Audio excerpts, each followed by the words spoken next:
Halo Sobat Raftel Sport, kembali lagi di channel kebanggaan kita, tempat berkumpulnya para pencinta sepak bola tanah air yang selalu haus akan analisis tajam dan informasi terupdate seputar Timnas Indonesia. Siapa sangka, laga yang diprediksi akan berjalan mudah, ternyata sempat membuat jantung kita berdegup kencang. Ya, Timnas Indonesia baru saja menyudahi perlawanan Alo Timor Leste dengan skor meyakinkan 3-0 dalam lanjutan laga Grup A ASEAN Championship atau Piala AFF 2026 di Stadion Chonburi, Thailand.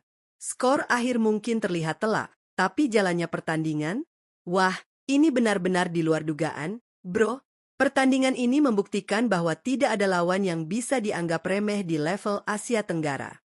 Timor Leste yang bermain dengan 10 pemain sejak menit ke-20 akibat kartu merah Jackson Fowler, secara mengejutkan menerapkan taktik parkir bus tingkat dewa yang membuat lini depan Garuda frustrasi sepanjang babak pertama. Berkali-kali peluang emas gagal dikonversi menjadi gol karena finishing yang kurang maksimal dan rapatnya tembok pertahanan lawan. Namun, disinilah letak kejeniusan pelatih sekelas John Hartman teruji. Pelatih asal Inggris yang pernah membawa timnas Kanada ke Piala Dunia ini membuktikan bahwa dirinya bukan pelatih sembarangan. Lantas, bagaimana cara ajaib seorang John Hartman membalikan keadaan dan membawa timnas Indonesia membongkar pertahanan berlapis Timor Leste hingga akhirnya menang telak 3-0? Siapkan kopi dan camilan kalian, mari kita bedah tuntas taktik Jitu Sang Gaffer dalam ulasan spesial Raftel Sport berikut ini. Tapi sebelum lanjut, buat kalian yang belum subscribe, tekan tombol subscribe-nya sekarang juga dan nyalakan lonceng notifikasinya biar nggak ketinggalan update terbaru dari Raftel Sport.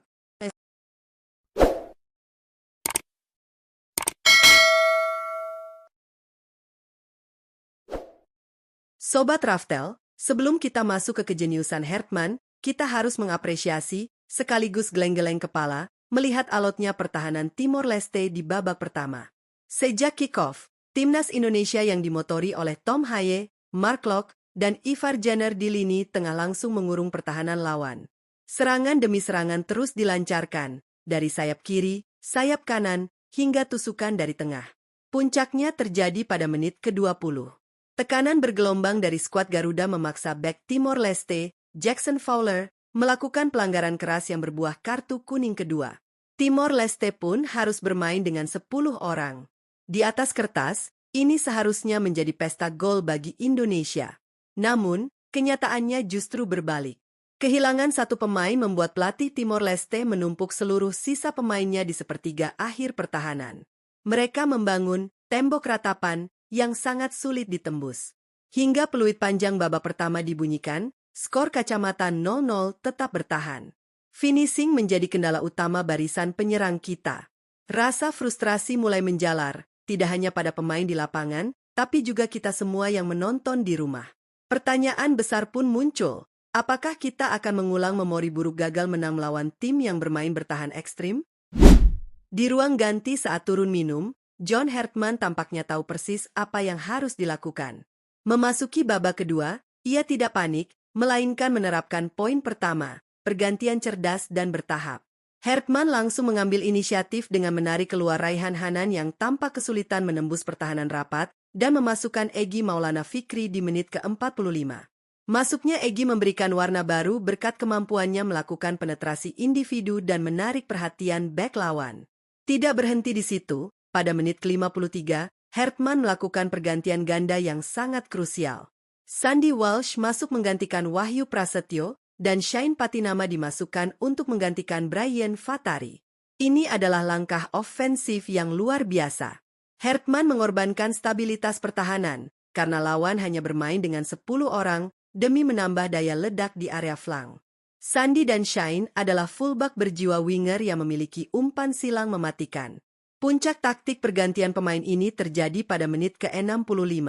Mark Locke dan tim Gepens ditarik keluar, digantikan oleh Ragnar Oratmangoen dan wonderkid Doni Tri Pamungkas.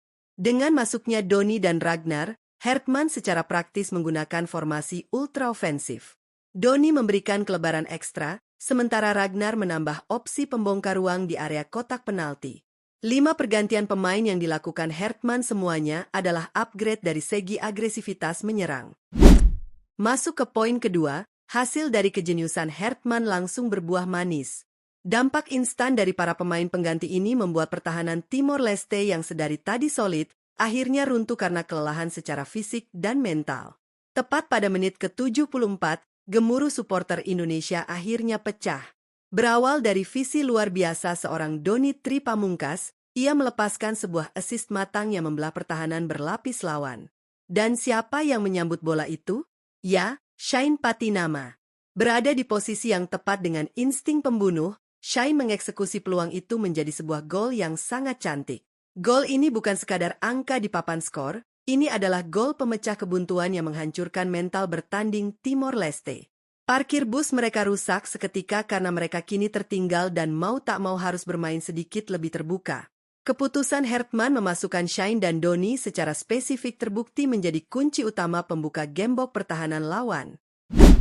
Lanjut ke poin ketiga, ada satu sosok yang tidak boleh kita lupakan. Dia adalah sang profesor lini tengah, Tom Haye. Bermain penuh selama 90 menit tanpa kenal lelah, Haye menjadi metronom yang mengatur tempo penyerangan Garuda dari awal hingga akhir. Ketika Timor Leste mulai kehilangan fokus usai gol pertama, Indonesia terus menekan. Pada menit ke-78, kerja keras skuad Garuda membuahkan hasil berupa hadiah tendangan bebas di posisi yang sangat ideal. Dan kita semua tahu, jika ada tendangan bebas di area krusial, bola itu adalah milik Tom Haye. Dengan ketenangan luar biasa bak seorang maestro, Haye mengambil ancang-ancang. Boom! Tendangan bebas melengkungnya meluncur deras, melewati pagar betis yang dibangun susah payah oleh pemain Timor Leste, dan merobek jala gawang tanpa bisa dijangkau oleh kiper Dilan Jose Niski. Gol yang sangat berkelas. Gol ini benar-benar membuktikan kualitas seorang pemain yang merumput di Liga Top Eropa. Kepercayaan Hertman untuk membiarkan Haye bermain 90 menit penuh terbayar lunas. Fisiknya tak kendor, dan akurasinya tetap mematikan meski laga sudah mendekati menit ke-80. Terakhir, mari kita bahas poin keempat yang sekaligus menjadi penutup manis dalam drama di Chonburi ini. Tidak sampai 3 menit setelah gol Tom Haye, mental Timor Leste benar-benar hancur lebur. Dan di saat seperti inilah, insting seorang predator muda muncul. Menit ke-81, giliran, super sub, lainnya, Ragnar Oratmangoen, yang unjuk gigi. Melalui sebuah pergerakan ciamik, Ragnar melepaskan assist brilian ke area kotak penalti. Di sana sudah menunggu sang penyerang jangkung berusia 19 tahun, Mitchell Lee Baker. Tanpa ampun, striker kelahiran Australia ini melepaskan tembakan mematikan yang menjadi goal kill the game alias pembunuh pertandingan. Skor berubah menjadi 3-0 untuk Indonesia. Gol ini menjadi torehan yang sangat spesial bagi Mitchell Baker. Pasalnya, gol ini membuat pemuda bertinggi 1,96 meter tersebut kokoh berada di puncak daftar top skor sementara ASEAN Championship 2026. Total, Baker sudah mengemas 4 gol dari 2 pertandingan. 3 gol sebelumnya ia borong saat Indonesia membantai Kamboja 5-1 di laga pembuka. Keputusan Hertman memanggil Baker benar-benar menjadi kepingan puzzle yang selama ini dicari oleh timnas Indonesia, yaitu seorang target man murni yang haus gol. Sobat Raftel, kemenangan 3-0 ini mungkin terlihat mudah jika hanya melihat skor akhir, tetapi 74 menit kebuntuan yang terjadi membuktikan bahwa taktik di atas lapangan sangatlah krusial. Kejelian John Hertman dalam membaca situasi, keberaniannya mengubah komposisi pemain di babak kedua, serta kualitas finishing tingkat tinggi dari Shine, Haye, dan Baker menjadi faktor utama kita meraih 3 poin krusial ini. Kemenangan ini menjadi modal yang sangat penting dan mentereng bagi skuad Garuda untuk menatap laga-laga selanjutnya yang pasti akan semakin berat. Apakah performa Mitchell Baker akan terus konsisten? Mampukah taktik John Hertman membawa kita hingga ke partai puncak dan meraih gelar juara Piala AFF 2026? Bagaimana menurut kalian penampilan timnas Indonesia hari ini? Siapa pemain terbaik versi Sobat Raftel? Coba tulis pendapat dan analisa kalian di kolom komentar di bawah. Kita diskusi santai tapi berisi.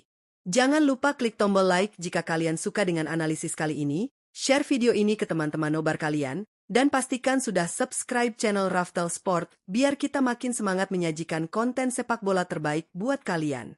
Terima kasih sudah menonton, salam olahraga, dan sampai jumpa di review pertandingan selanjutnya.